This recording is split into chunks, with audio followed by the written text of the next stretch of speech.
আসসালামু আলাইকুম।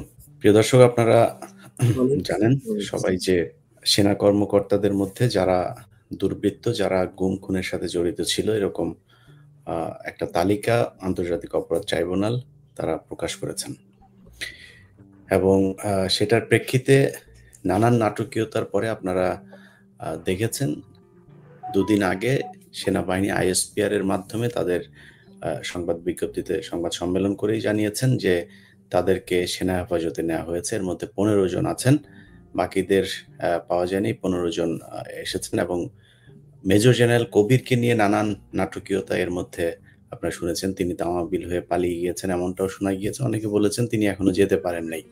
কিন্তু যেতে পারুক আর না পারুক সেনাবাহিনীর এই অফিসার সে যদি পালিয়ে যায় বা পালিয়ে থাকে দেশের ভেতরে সেটার দায়ও সেনাবাহিনীর।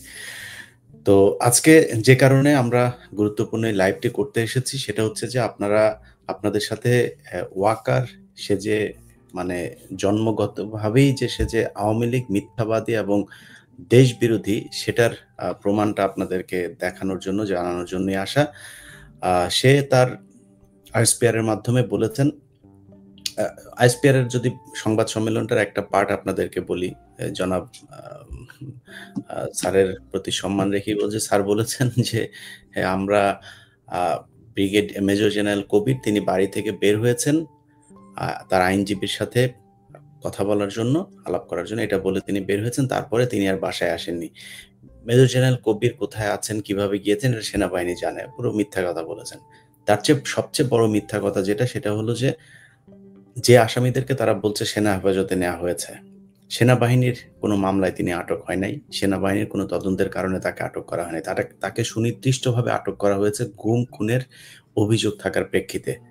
বাংলাদেশের সংবিধান, বাংলাদেশের আইন এই সব মিলিয়ে যদি আমরা বলি তাহলে সেনা আইনে তাদের বিচার করার কোনো সুযোগ নাই। আমরা গতকালকে আমি অনুষ্ঠানের কোনো এক জায়গায় আপনাদেরকে আন্তর্জাতিক অপরাধ ট্রাইব্যুনালের চিফ প্রসিকিউটর যিনি আছেন তাজুল ইসলাম তার বক্তব্যটা শোনাবো। তার এই বক্তব্যের পর থেকে আমার মাথায় আসলো যে তাহলে তিনি যেটা বলছেন যে ২৪ ঘন্টার মধ্যে তাকে আদালতে আনতে হবে আসামিদেরকে। তাকে এখনো আনুষ্ঠানিকভাবে কিছু জানানো হয়নি। তার মানে এর মধ্য দিয়েও ওয়াকার একটা ধূম্রজাল তৈরি করার চেষ্টা করছে। এবং পরবর্তীতে যেটা জানতে পারলাম ঘটনাটা আসলে সেটাই ঘটেছে। তাদেরকে দেয়া হচ্ছে না। তাদেরকে নিয়ে গড়িমসি শুরু করেছে ওয়াকার। তো সে বিষয়টা নিয়ে আমরা কথা বলব। আমরা ১ম এই আমাদের সাথে একজন বিজ্ঞ আইনজীবী আছেন। আপনারা ফখরুল ইসলামকে সবাই চেনেন মোটামুটি। উনি বিখ্যাত আইনজীবী আমাদের সালাউদ্দিন কাদের চৌধুরী, জনাব দেলোয়ার হোসেন সাঈদী সহ অনেকের মামলায় তিনি লড়েছেন আ আ বিবাদী পক্ষ হয়ে। ফখরুল ভাই আমি আপনার কাছে ১ম এই যাই যে ধরেন আমাদের যে সংবিধানেও যে কথাটা বলা আছে যে কোনো জি, আসামিকে যদি গ্রেপ্তার করা হয় যেকোনো বাহিনীর দ্বারা যদি সে গ্রেপ্তার হয় তাকে ২৪ ঘন্টার মধ্যে নিকটস্থ ম্যাজিস্ট্রেটের আদালতে তাকে নিয়ে যেতে হবে। তার উপরে এখন আমাদের গুম খুনের জন্য সুনির্দিষ্ট বিশেষায়িত যে আ আদালতটি করা হয়েছে এর বাইরে অন্য কোনো জায়গায় এটার বিচার করার কোনো সুযোগই নাই। সেক্ষেত্রে এই যে আসামিদেরকে ধরে রাখা হয়েছে এবং তাদেরকে হস্তান্তর করা হচ্ছে না এমনকি আ যদি অনডকুমেন্টেড যদি কোনো কিছু বলা হয় যে আ তাজুল ইসলামকে অর্থাৎ আন্তর্জাতিক অপরাধ ট্রাইব্যুনালকে জানানো হয়েছে যে হ্যাঁ, আমরা গ্রেপ্তার করেছি, তারা আমাদের হেফাজতে আছে। এরকম কোনো কিছু আমি এই আপনাদের সাথে লাইভে সংযুক্ত হওয়ার আগেও একজনের সাথে কথা বলে কনফার্ম হলাম যে এখন পর্যন্ত তাদেরকে কোনো লিখিত কোনো কিছুও জানান নাই। এটা আমাদের আইনের ব্যত্যয় হচ্ছে কিনা? ওয়েল আমাদের সিআরপিসি এবং সংবিধানের বিধান অনুসারে কাউকে অ্যারেস্ট করার ২৪ ঘন্টার মধ্যে নিয়ারেস্ট ম্যাজিস্ট্রেট আদালতে সোপর্দ করতে হবে। এখন আমিও খুব সতর্কতার সঙ্গে লক্ষ্য করছি যে ক্যান্টনমেন্ট থেকে কি কি জাতীয় বক্তব্য প্রদান করা হচ্ছে।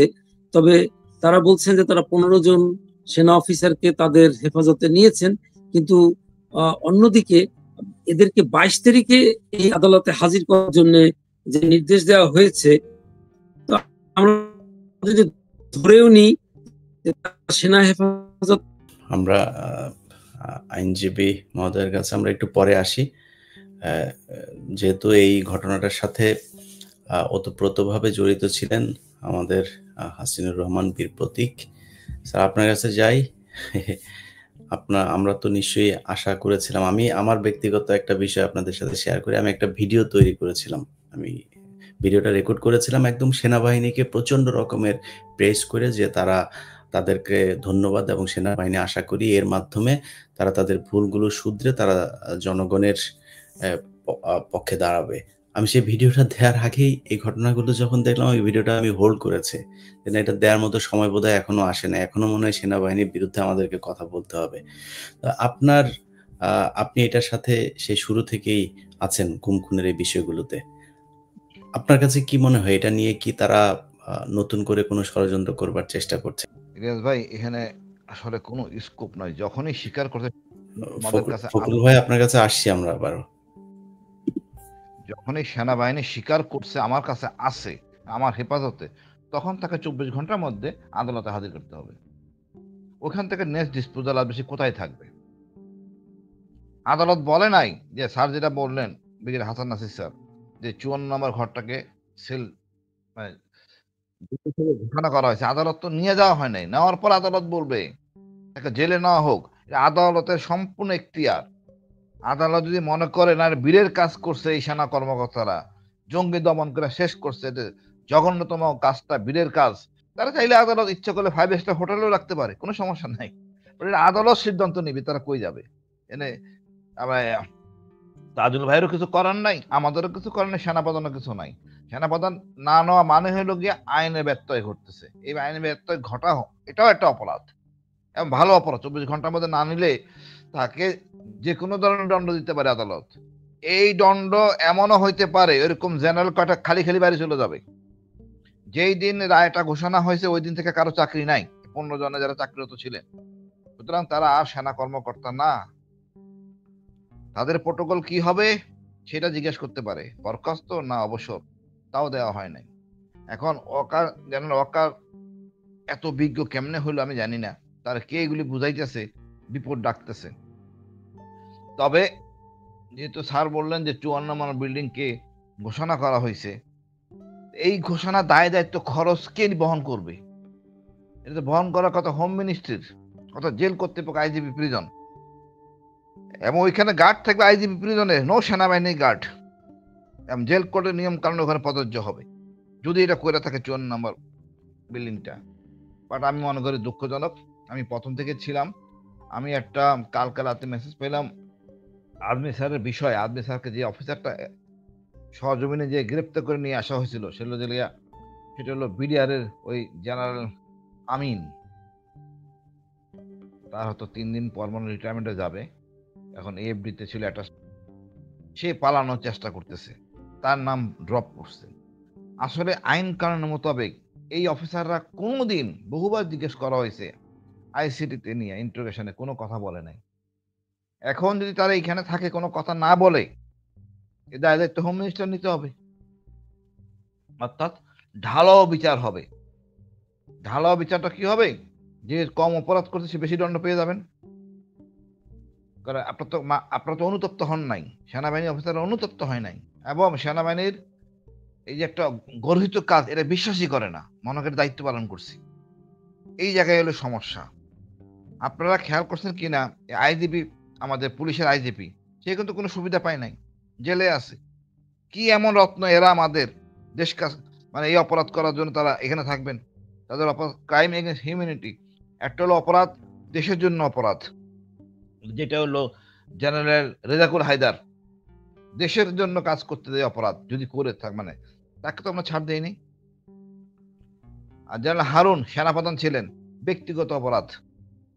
জেনারেল রেজাকুল হায়দারকে আমরা সুবিধা দিলাম না, এরা করছে দলের জন্য অপরাধ। ইলিয়াস ভাই, এরা করছে দলের জন্য জঘন্যতম অপরাধ। এই অপরাধের ধরনটা হলো গিয়ে মারাত্মক। তোরা এটা তো ইনে মিনে বলা কিছু নাই। তারপরে বলবো ইলিয়াস ভাই অপরাধ করছেন না জানা বা না বুঝে, আদেশ পায় না করছে, আমরা আর্মির লোকরা আদেশ মানি, যাচাই করি না। কিন্তু আপনারা কি অনুতপ্ত না এখনো? এত কিছুর পরও কি আপনারা অনুতপ্ত না? মানে আমি লজ্জিত যে আপনারা এখন অনুতপ্ত হচ্ছে না। জনগণের কাতারে, জনগণের পাস বুঝতেছেন না। আপনি যদি ক্যান্টনমেন্টের ভিতরে রাখেন, ছাত্ররা যদি কালকে আন্দোলন শুরু করে, তখন তো হোম মিনিস্টারের এসে টান পড়বে, তার পদত্যাগ চাই, তখন কই যাবে? এইগুলি বলা সিদ্ধান্ত নাই। হোম মিনিস্টার গেজেট আদেশ করতে পারেন না, এটা অবৈধ আদেশ। এটা বিচারক বলবেন কোথায় থাকবে কি থাকবেন না, যদি কোনো সুবিধা দিতে হয়, অন্য কেউ না। এটা অ্যাবসলিউট বিচারক, এটা জুডিশিয়ালি ম্যাটার, এটা এক্সিকিউটিভ ব্রাঞ্চে মানে যারা ক্ষমতা প্রয়োগ করে তাদের ক্ষমতা না। যাই হোক ভাই, আমি মনে করি এটা আরো নেগেটিভ রিপারকেশন হবে। প্রতিদিনই এরকম চলবে সেনাবাহিনীর বিরুদ্ধে, সেনাবাহিনীকে জনগণের সামনাসামনি দাঁড় করে দিচ্ছে। আমার এত মনে খায়েশ কোন এদেরকে রাখার জন্য আমি জানতে চাই ওয়াকারের কাছে। উনি আমি জানতেন এই না, এখন প্রসঙ্গে একটু বলতে পারি? হ্যাঁ ভাই বলেন, ভাই বলেন। জি, আপনি একটা একটা করে দেখুন। 7 খুনের আসামিদেরকে সঙ্গে সঙ্গে চাকরি থেকে বরখাস্ত করার পরে ওই নারায়ণগঞ্জের আদালতে গিয়ে হাজির করানো হয়েছে। 21শে আগস্টের মামলায় ব্রিগেডিয়ার রহিম সাহেব এবং মেজর জেনারেল রাজ্জাকুল হায়দার সাহেবকে পুলিশের হেফাজতে নিয়েছে। 10টা কষ্ট মামলায় একই রকমের কার্য করা হয়েছে। এই ক্ষেত্রে যাদেরকে সেনা হেফাজতে নেওয়া হয়েছে তাদেরকে কিন্তু সঙ্গে সঙ্গেই এই আন্তর্জাতিক অপরাধ ট্রাইব্যুনালে হাজির করে আন্তর্জাতিক অপরাধ ট্রাইব্যুনাল মানবতা বিরোধী অপরাধের জন্য যে আদেশ প্রদান করতেন, অন্যান্য আসামিদেরকে যেরকমের করেছে আগে, যেমন সালাউদ্দিন কাদের চৌধুরী সাহেবকে নিয়ে এসে অন্য মামলায় সোনারেস্ট করে এই ট্রাইব্যুনালে নিয়ে আসছেন। নিয়ে আসার পরে ট্রাইব্যুনাল তাদেরকে ডিটেনশন দিয়ে জেল হাজতে পাঠিয়েছে। এখন আপনি দেখুন, আমাদের former chief justice former chief justice হলো না খায়রুল হক সাহেবকে জেলখানায় রেখেছে, ফরমার আইজিপি কে জেলখানায় রেখেছে। তো ওনারা আজকে একজনে একটা ফেসবুকে কমেন্ট করেছে যে ওনারা কোথার নন্দদুলাল যে ওনাদেরকে একটা সেনা হেফাজতে রেখে এখন বিভিন্ন রকমের প্রোটেকশন দেওয়ার চেষ্টা হচ্ছে। সেটা এই ফেসবুক ঘাটলে আজকে অনেকেই একই রকম মন্তব্য করেছে। কাজে আমি আইনজীবী হিসেবে বলবো যে ওনাদেরকে সেনা হেফাজতে নেওয়ার সঙ্গে সঙ্গেই আন্তর্জাতিক অপরাধ ট্রাইব্যুনালে যেখান থেকে ওনাদের বিরুদ্ধে ওয়ারেন্ট দেওয়া হয়েছে সেইখানে সোপর্দ করা উচিত ছিল। না জি, আমাদের বিচারক যদি এখন ডেকে এডজুটেন্ট জেনারেল বা সেনাপ্রধান, আপনি মনে আছে কিনা বিএনপি সময় আইজিপি কে ফাইন করা হয়েছিল মাত্র 2000 টাকা, চাকরি চলে গেছে। এখন তাদের সেই অবস্থা যাচ্ছে। এটা এমন কিছু হইয়া জানে রত্নরা, তাদেরকে সেপারেট ট্রিটমেন্ট দিতে হবে। They has to follow the normal rule. আমার মনে আছে শহীদুল হক, ওই আইজিপি সাহেবের নাম ছিল শহীদুল হক। ওই পর্যায়ে যাচ্ছেন ওনারা বিচারকের হাত কত লম্বা, চেয়ার পান নাই। খালেদা জিয়া হাসিনার ব্যাপারে এটা সেপারেট কেস। ইনারা এই ট্রিটমেন্ট পাবেন নাকি দেশের জন্য করছেন না দলের জন্য করছেন? আর কি কাজটা করছেন? জঘন্যতম মানবিক অপরাধ। তো ওয়াকা সাহেবের গায়ে রক্ত এতদিন মনে করতাম সহজ সরল, সারা অঙ্গে উনি আওয়ামী লীগ। এই যে কটা জেনারেল তার সাথে জড়িত সব কটাকে বাড়ি পাঠাইতে হবে, এ রাখা যাবে না। এদের দিয়ে নির্বাচন করা যাবে না, পরিষ্কার সাফ কথা। এদের দিয়া ইলিয়াস ভাই নির্বাচন করানো যাবে না। এরা দুষ্ট এবং এরা মানে অপরাধী। সুতরাং এদেরকে দিয়ে আমরা নির্বাচন করি না এবং এর দেশের জন্য ক্ষতি হবে। স্বরাষ্ট্র উপদেষ্টা বিতর্কিত হলেন যদি করে থাকেন এই কাজটা। ধন্যবাদ ভাই। না, এটা যে তারা যে বিচার করতে পারে না এটার প্রমাণ তো তারা আগেই রেখেছে। হাসান নাসির, ব্রিগেডিয়ার জেনারেল হাসান নাসির, আপনি এখনো কিছু বলেন নাই, বলেন আপনার প্রিয় সেনাবাহিনীর সেনাপ্রধান যা করছে কেমন লাগছে আপনার কাছে? আনমিউট করেন স্যার, আনমিউট করেন। জেনারেল ওয়াকার বলেছিল যে ডক্টর ইউনূসকে সে বুকে পাথর বেঁধে মেনে নিয়েছে। আমার মনে হচ্ছে আমার বুকটাই পাথর হয়ে গেছে, আমার বুকে পাথর আর বাধা লাগে নাই। গত কয়দিন ধরে বা গত 1 বছর 2 মাস ধরে যে কার্যক্রমগুলো হচ্ছে, আমার নিজের বাহিনী, যে বাহিনীতে আমি সসম্মানে চাকরি করে এসেছি, হাসিন যে অবদান এই বাহিনীতে রেখে এসছে, শুধু এই বাহিনী না, পুলিশ, র্যাব সবখানেই আমরা যেভাবে দেখছি বাহিনীর অধপতন প্রতিটা ক্ষেত্রে। গত আগস্টের সেই সময়কার দাবি যদি জেনারেল ওয়াকার মেনে নিত, আজকে কিন্তু সশস্ত্র বাহিনী বা সেনাবাহিনীকে এইরকম লজ্জাজনক পরিস্থিতি ফেস করতে হতো না। কিন্তু সেনাবাহিনী প্রধান এবং তার সাঙ্গপাঙ্গ যেহেতু তারা আমাদেরকে তাদের শুভাকাঙ্ক্ষী মনে করে নাই, তারা তাদের পূর্বতন যারা মাস্টার ছিল, পলিটিক্যাল মাস্টার, তাদের অ্যাডভাইসে তারা চলছে এবং তাদের যারা লেসপেন্সার এখনো সরকারে আছে তাদের কথা মতো চলে কিন্তু আজকে তার এই অবস্থা। এবং সশস্ত্র বাহিনীকে একটা জনগণের সাথে 18 কোটি জনগণের সাথে একটা বাহিনীকে কিন্তু আলাদা করে দাঁড় করেছে। এই যে আলাপগুলো অলরেডি হয়েছে সেটা কিন্তু যথেষ্ট, যে যেখানে একজন প্রধান বিচারপতি তার সিরিয়াল ওয়ারেন্ট অফ প্রেসিডেন্সে সে 4 নম্বরে, আর একটা কর্নেল কোথায় সে, and he is not a colonel now, he is dismissed colonel. Warrant issue হওয়ার সাথে সাথে কিন্তু যখনই শোন অ্যারেস্ট সাথে সাথে হি ইজ ডিসমিসড। একটা ডিসমিসড কর্নেল হোক আর জেনারেল হোক, তাকে কোন প্রাধিকারে সেনাবাহিনী এই একটা বিল্ডিং এর মধ্যে রেখে সাবজেল ডিক্লেয়ার করতে চাচ্ছে? এটা একটা অনৈতিক কাজ। এটা যদি এফজিসিএম কোর্ট মার্শাল হতো, যে সেনা কোর্টে বিচার হচ্ছে, তাদেরকে জেলে হস্তান্তর করা হয় না, সেনাবাহিনীর ভিতরে একটা স্থানকে।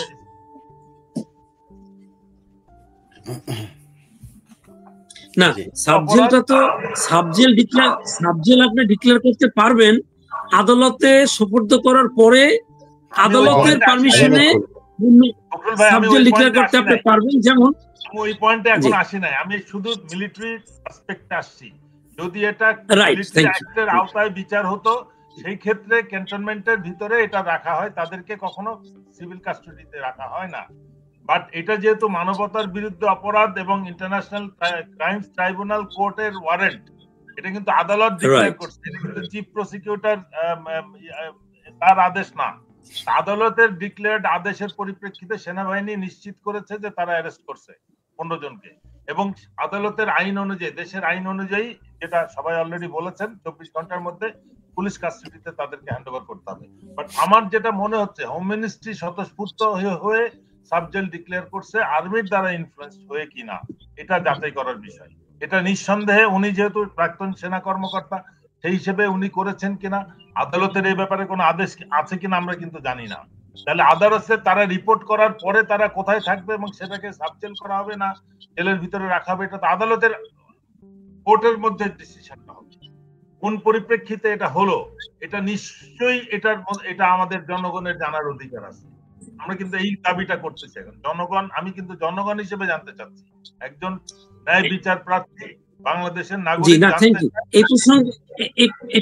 এই প্রসঙ্গে আমি একটু বলি, একজন আসামি যখন আদালতের আওতাধীন থাকবে, তার ওয়েলফেয়ার, মানে ওয়েলফেয়ার বলতে তার যদি কোনো চিকিৎসা লাগে, তার অন্যান্য যদি কোনো অসুবিধা হয়, পরিবারের সঙ্গে দেখা করা ইত্যাদি, জেল কোডে যে রকমের আছে, সেই অনুসারে আদালত আদেশ করতে পারবেন। যেমন আপনাদের মনে থাকবে নিশ্চয়ই 2007-8 সালে ম্যাডাম খালেদা জিয়াকে, তারা তো এখনো কোর্টে রিপোর্ট করে নাই, ওই পর্যায়টা আসবে তো কোর্টে। এক্স্যাক্টলি, আমি আপনার সঙ্গে একমত হই, সে কথাটা বলছি যে তাদের ওয়েলফেয়ারটা আদালত লুক আফটার করবে। এটা হোম মিনিস্ট্রির বিষয় আপাতত নয়, কারণ তারা তো এখন আদালতের কাঠগড়া পেরিয়ে, চৌকাট পেরিয়ে আদালতের মধ্যে আসে নাই তো এখন পর্যন্ত। কাজেই তাদের ওয়েলফেয়ারটা কে দেখাশোনা। থ্যাংক ইউ, এইটা হলো আমার পয়েন্ট। আমার হলো স্ট্রিক্ট কথা যে একজন, তারা যখন ওয়ারেন্ট হয়েছে, তাদেরকে ওই আদালতে সুপর্দ করে আদালতের কাছে বলতে হবে যে আমরা ওনাদেরকে হসপিটালে রাখতে চাই, পিজি হাসপাতালে রাখতে চাই, ইত্যাদি ইত্যাদি, অন্য যে রকমের ব্যবস্থা আছে সেইটা করতে হবে। কিন্তু না, সেটা অন্য জিনিস। পিজি হাসপাতালে ভালো থাকার ব্যবস্থাও আছে, সেটাও হইতে পারে হয়তো। যেমন দেলোয়ার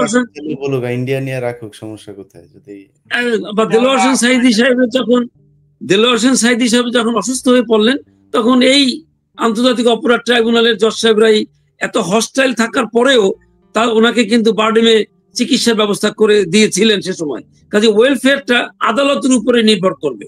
যেমন আমি যখন অ্যারেস্ট হলাম, আমাকে আদালত ইচ্ছা করেই ডিভিশন দিয়েছে, কাজে আমার 4 বছর আদালতে থাকাটা একটু মোটামুটি কম্পারেটিভলি বেটার ছিলাম আর কি। ওই আমার পাশে মেজর জাকির সাহেব ছিল কিছুদিন, এরকমের। কাজে এটা আদালতের ব্যাপার।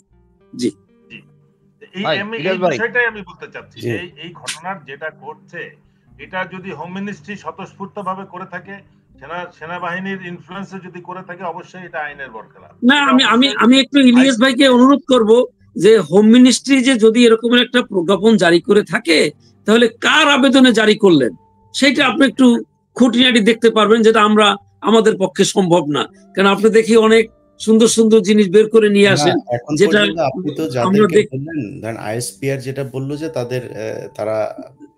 তাদেরকে সেনা হেফাজতে নেওয়া হয়েছে, মানে সেনা হেফাজতে নেওয়া হয়েছে, তো মানে সেনাবাহিনী তো তাদের বিরুদ্ধে মানে সুমোটো কোনো কিছু তো করে নাই। সেটা যেহেতু করে নাই, তাহলে কাদের জন্য ধরলো? যাদের জন্য ধরলো সেই সংস্থাকে এখন পর্যন্ত ইনফর্ম করা হয় নাই, জানেন? এবং তাদের কাছে পৌঁছাতে হবে তো, আসামিরা সেখানে পৌঁছালে না বোঝা যাবে যে তারা। ইলিয়াস ভাই এখানে ইনফর্ম করা কিছু নাই, ধরবে 24 ঘন্টার মধ্যে আদালতে নিতে হবে। এখানে আসামি পক্ষের আইনজীবী থাকবে, সে বলবে ভাই আমার লোকজন অসুস্থ স্যার, ছেড়ে দেন, জামিনে রাখেন। এটা হলো ওখানে মারামারি হবে তাজুল ভাইয়ের পার্টি আর এই আমাদের আর্মি অফিসারদের পার্টি, ওইখানে সিদ্ধান্ত হবে কি হবে কি হবে না। মাঝখান দিয়ে অন্য কারো সিদ্ধান্তের ক্ষমতা নাই। এটা আদালতে আইন। আমি বলি, ধরেন আপনি তো এটা আইনের কথা বললেন, মানে আইএসপিআর বা সেনাবাহিনী তো কোনো মানে আইন প্রয়োগকারী সংস্থা না, তাই না? এরা তো আমাদের আইন প্রয়োগকারী সংস্থা না। আচ্ছা, এখন আইএসপিআর যখন বললো যে আমি একজন আসামিকে ধরেছি, আপনি বললেন আমি ধরেছি, যেই সংস্থার ধরার কথা তাদের কাছে আপনি জানান নাই, তাদেরকে কিচ্ছু বলেন, এটা হচ্ছে একটা জাস্ট জাতিকে আইওয়াশ করা যে এদেরকে আমরা এই করা হয়েছে, এটা নাথিং এলস। আপনি যদি নাকি ধরে থাকেন তাহলে তাকে তো জানাইতে হবে অ্যাটলিস্ট। যখন জানাবেন তখন সেটা আমি প্রসিডিউরের ভেতরে ঢুকলাম যে ওকে ঠিক আছে, এখন আপনাকে 24 ঘন্টার মধ্যে আসতে হবে। আইএসপিআর বললো যে আমরা তাদেরকে হেফাজতে নিতে। আইএসপিআর কে? না, আইএসপিআর সেটা বলার কেউ না। আইএসপিআর নিজস্ব কোনো বিষয় যদি তারা বক্তব্য দিতে চায় সেটা দিতেই পারে, কিন্তু আমি মনে করি যে আইনগতভাবে তারা এখানে ফাঁক রেখেছে, যেটা আমরা বলছি যে কন্টেম্প্ট অফ কোর্ট বা এই ধরনের কোনো কিছুতেও যেতে চাই, সেই ক্ষেত্রে আমাদেরকে মানে জানতে হবে যে এই আসামিগুলো আসলেই কোনো সংস্থা আটক করেছে। আসলে এখন পর্যন্ত তারা আটক হয় না, এবং আমি খুব বেশি সারপ্রাইজ হব না যদি নাকি তাদেরকে 2 দিন পরে আইএসপিআর ফোন করে বলে যে আমরা তাদের এখানে রেখেছিলাম, ক্যান্টনমেন্টে ছিলাম, ক্যান্টনমেন্ট থেকে তারা মাটি খুঁড়ে তারপর ভিতর দিয়ে কোথাও চলে গেছে। এটা বললেও খুব হাসাহাসির কিছু থাকবে না এখানে। তাহলে মানে আমি একটা জিনিস সবসময় একটু আশ্চর্য হই যে মানে আইন মানতে সমস্যা কোথায়? তারা যারা অপরাধ করেছে বলে অভিযোগ আসছে, তাদের আপনারা যদি হেফাজতে নিয়ে থাকেন, তাহলে তাজুল সাহেবকে ফোন করে বললে হয় যে আমরা ওনাদেরকে হেফাজতে নিয়েছি, আপনার আদালতে কালকে আমরা ওনাদেরকে সোপর্দ করব, যাতে চৌকাট পেরিয়ে আদালতের মধ্যে ওনারা আসতে পারেন। তারপর আদালত সিদ্ধান্ত নেবে যে ওনারা কোথায় থাকবেন। এরপরে যদি কোনো তরফ থেকে একটা দরখাস্ত আসে, ঠিক আছে ওনাদেরকে অমুক জায়গায় রাখা হোক এবং সাবজেল ডিক্লেয়ার করা হোক, সেটা আদালত সিদ্ধান্ত নেবে। কিন্তু মানে আইন না মানার প্রবণতাটা যে একটু বেশি মাত্রায় গিয়েছে, সেটা শেখ হাসিনার জমানার মতোই তো মনে হচ্ছে। ওনারা যা খুশি তাই করতে পারেন, সেটা আমার মনে হয় আইনের নিয়মের মধ্যে আনা উচিত। এটা আমার একটা অভিমত। আমার এই বিষয়ে যেটা একটা বক্তব্য, আমি হাসিন একটু বলি, এই বিষয়ে যেটা সব থেকে ভয়ঙ্কর বিষয় সেটা হচ্ছে যে যখন এটা কার্যকর হবে তখন পুলিশ হেডকোয়ার্টার থেকে একটা চিঠি আসবে, আমরা আমাদের আইজি এবং পুলিশ অফিসারদেরকে আলাদা একটা বিল্ডিং এর মধ্যে রাখতে চাই। সুপ্রিম কোর্ট থেকে একটা চিঠি আসবে, আমাদের চিফ জাস্টিসকে কোর্ট প্রেমিসেসে জেল ডিক্লেয়ার করে রাখতে চাই। সচিব যারা আছে তাদের একটা আসবে, সংসদ ভবন থেকে আসবে, আমাদের প্রাক্তন মন্ত্রী এমপিদেরকে আমরা রাখতে চাই।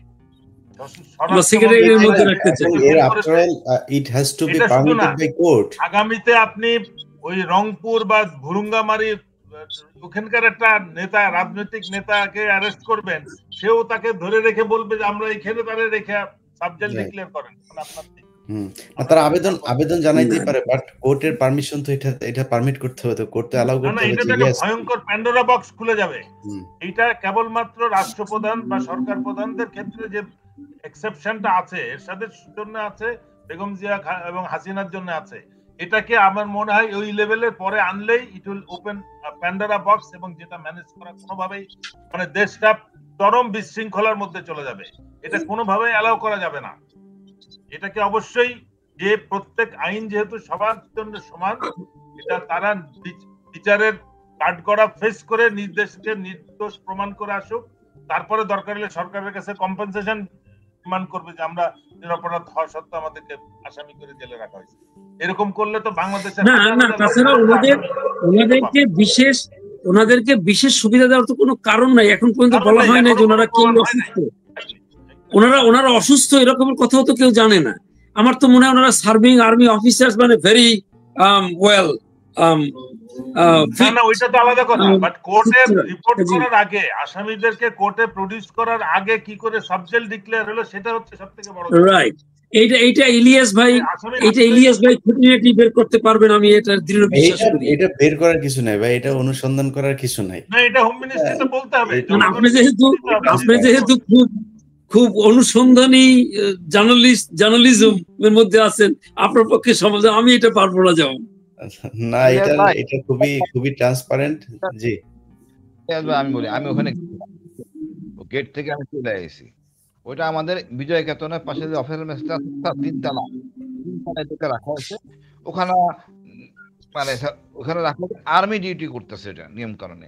যখনই সাবজেক্ট সম্পূর্ণ চলে যায় আইজিপি, মানে আইজিপি প্রিজন,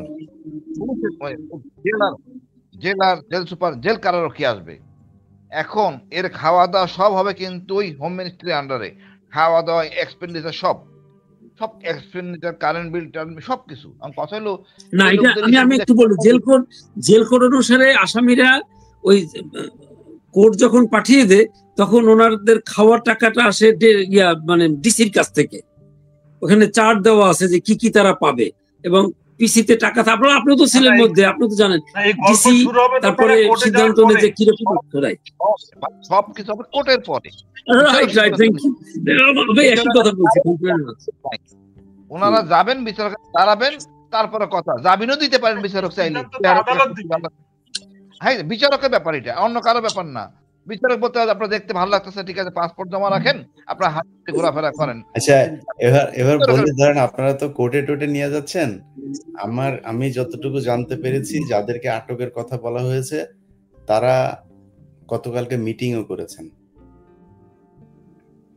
অতএব ওই ক্যান্টনমেন্টে থাকলে এটাই হবে।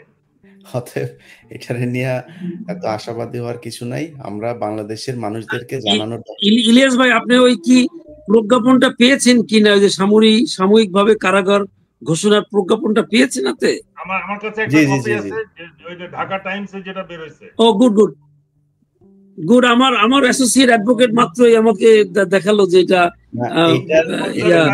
হচ্ছে আপনারা যে সরাসরি 541 এর এক প্রিজেন্স অ্যাক্ট 1894 ধারা 3B, ঢাকা সেনানিবাস বাসার রোডের সংলগ্ন উত্তর পাশের এমইএস বিল্ডিং নাম্বার 54 নম্বরকে সাময়িক কারাগার হিসেবে ঘোষণা করা হয়েছে। এটা যে কাদের জন্য করা হয়েছে এটা তো নিশ্চিত না।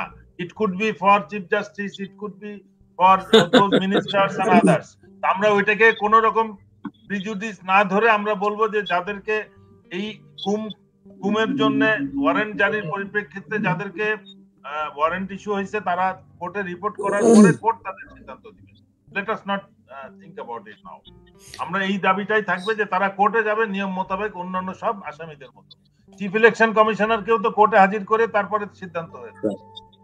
এই জিনিসগুলা এখানে chief justice, chief election commissioner, ministers আছে, আইজি পুলিশ আছে, এক্স মিনিস্টার্স আছে। আগে তারা আদালতের মধ্যে চৌকাট পেরিয়ে আদালতের মধ্যে আসুক, তারপরে আদালত সিদ্ধান্ত নিক। আদালতের সিদ্ধান্তে তারা কোথায় থাকবে সেটা সেই অবস্থানে তারা রিপোর্ট করেছে।